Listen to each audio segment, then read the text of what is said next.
I don't know. We're going to go back to the interview, and then we'll play something else off the new record. Just a whole lot more to come. What the fuck else are you doing? How is her reaction and the kids' reaction to you being this sober guy and this healthy guy now? And it's like they have the guy they love. I mean, and has that been a great sigh of relief from everybody in the family that you're doing so well? Well, I didn't do it for them. I did it for me, you know. I mean, set the example, you know. And as I said earlier on, how can I say to my son, don't do this, don't do that, don't do this, and I'm doing it myself, you know. How proud were you of Kelly? She did a tremendous job on... Kelly. Kelly's great. Kelly's wonderful. Is it nerve-wracking to watch when it's a competition? You know, anybody with kids, I mean, you want them to have the best time of their life, but, you know, they're going through this thing now, they're having boyfriends, and my son Jack's had a girlfriend. I don't know if he's still with. Every day it's different. I find it when I go, how you doing, Jack? Well, I'm doing fine. I said, okay, how's your girlfriend? Well, we have a breakup. And then the next day, hello, Jack. Hi, Dad. And he's back on again, you know. So, yeah, that's pain. I mean, if my parents couldn't say that to me when I was younger, so, and I can't say, you know, just get over it, you know. There's no trick you can give them or information you can give them to get over it. It's just got to go through it, I suppose. It's a process, and it's easier to meet people now, I think, because Facebook and all these things. It's like going to a bar without having to face somebody. You get to know them on the computer. I mean, you really can have... I don't use a computer. Oh, you're not the computer guy? I used to get in the car with my wife, and that was the only time I could have a conversation. Now I get in the car, my sister's in the back, my wife's in the front, and they're talking to everybody but me, you know. And are you a texter? Are you a texter? No, I don't have a cell phone. Oh, really? Okay, so you pretty much avoided the... I like to be able... If I go and go hiking or jogging or in a car or on a lake fishing or on holiday, I like to be on holiday. I don't want to be on holiday still working. Sharon works on the phone all day, all night. She has it right next to her wherever she lies, you know. And for you, it's just it's I mean, enough. You've got to take up. I mean, every time they come with the latest technology, the world gets that much smaller. I mean, we have someone who lives in Australia working for us, who contact us on a daily basis. We have people in New York, LA, and London, you know. We got stuff. It's not like in one town anymore, you know. Now, what would you, if you had to, a little off the subject, but if you had to say, what would you, the quality about yourself that you actually like the most? Is there something about yourself that you're like, I'm glad I have that? I care. I really genuinely care about everything, you know. I mean, I'm not. I don't like getting into politics, religion, or, you know, I don't like. I mean, I'm not the Bono of metal, you know. I mean, right. You've never preached, and again, and fans notice that, and it's insulting when an artist just tells people how to feel, and you've never done that. You've never stood there and told people how to feel. I mean, if you're having, you have a mind of your own. You're not exactly a cabbage yet, you know, but you have a mind. Whatever you decide to do, you got to live with the consequences. Like people say to me, why do you think? Is there anything in your life that you would change if you could? The thing is, of course I would, but then if I changed it, I could go back and change it. I wouldn't be here now. It's like when you get that crossroads. When you get to the crossroads, whatever one you take, you've got to live with the consequences, whether it be good or bad. I mean, there's some people, like, I had one bar fight, hit someone in the wrong place, and they'll spend the rest of their life in jail. That's a bad call, I would think. But I've done crazy things, and he hasn't been die. I mean, there's some pretty bad things over the years.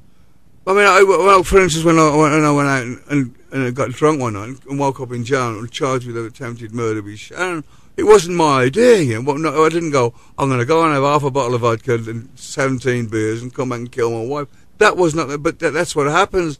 You're responsible for your actions. Did you remember doing that, or was no. They all told you what you did? I've got no recollection whatsoever. And I guess, is there any guilt over that stuff now, or is it like you've worked it out? And no, I mean, Sharon will get pissed off for a while, but then when she accepts it, she goes, you know, let's move on. So the quality you like... She knows, if I wasn't full of drugs and alcohol, that I wouldn't do that. She knows the guy you are. Yeah, but it's like, how much more can you get? I mean, that didn't stop me drinking. That didn't stop anything. I just carried on, you know, because I could not stop. It really is amazing how no consequences, when it comes to people actively drinking and drugging, no consequences. You can't scare an addict. You can't scare an alcoholic into stopping.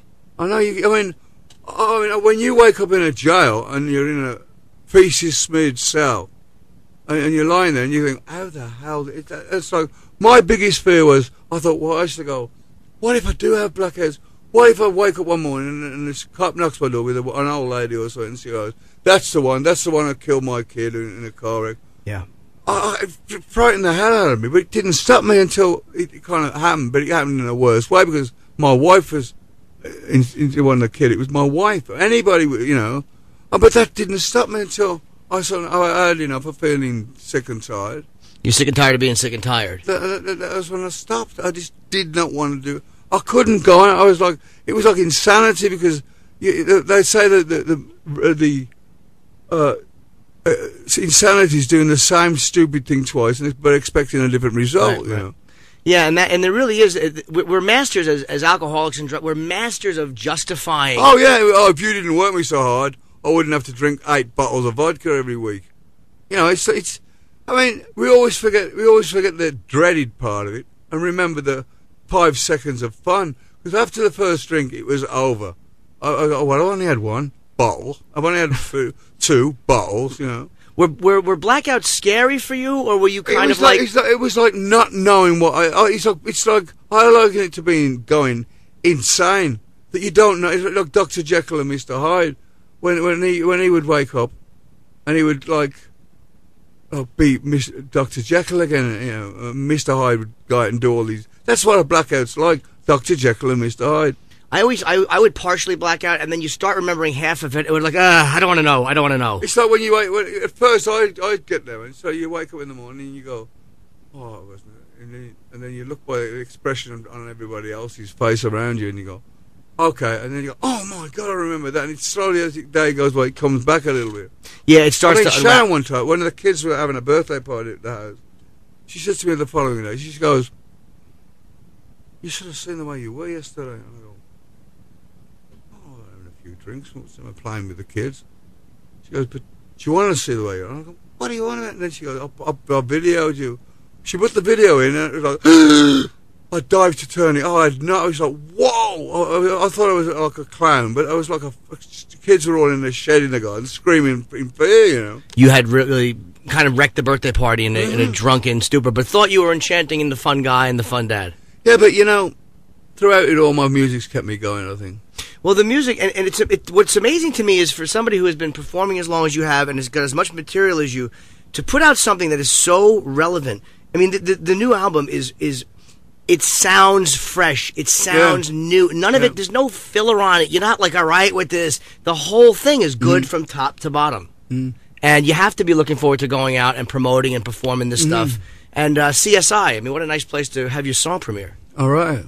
I mean, did you watch the episode of CSI? Oh, yeah, I mean, I'm in the house. Sharon tells me, but it just goes in one ear sometimes and out the other. And she goes, Ozzy, come in, quick. And I'm like, I'm watching TV and there's this bar fight. I'm not even tuned into the soundtrack. And I'm going, listen. I thought she's gone insane, you know. And I go, okay, and I'm thinking it's been played on the record player somewhere, you know. And then she goes, it's on the TV show. And by mind you, they did pick the right place to put in a prison brawl. The prison riot, yeah. I mean, the song, the energy of the song, it's very, very aggressive, and it really sounds great, man. Right. And when you tour, when you're out and you're touring, day of show, I mean, I don't like to be bothered day of show. No. Are you, do you have a ritual you go through? Do you? Well,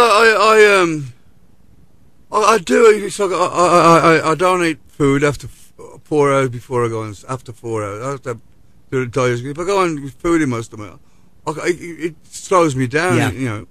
So I listen to some music. I warm up my voice, do some physical. I'll get my body warmed up, and then I go through my voice thing, and then I go on stage and do it. You know. And you don't like? I hate being talked to right before I go on. You're going to be great tonight. It's going to be a great show. And I'm like, don't say that, you know. Yeah, just don't touch me. Just it's like afterwards. It's like I knew it could be. I still get stage fright, you know. What you do right before you go on is it almost a paralyzing thing? What do you do besides go out? What do you do to kind of? It's like I don't know you, but it's like an invisible line. Once I cross that line, it's shit or bust. You know, so they're going to come off or it's not. You know. Yeah, I find myself running back and forth into the bathroom before I go on stage. Oh yeah, I do that. I go to them. Have a good show, guys. We're back out of the interview for a minute here live. Did you catch me? Did you just catch what I just did? Just, like I like to enter the bathroom, Ozzy, too. Do you do that? What a fucking worm. Just two icons sitting there talking. The nerve of me as a mediocre comic to try to relate as a performer. Ozzy should have just stood up and pissed on me. Nobody would have argued if he would have stood up and pissed on me and the fucking console. I'm going to do one more off the new record, Scream. I love this fucking CD. This one's called Digging Me Down, and it's really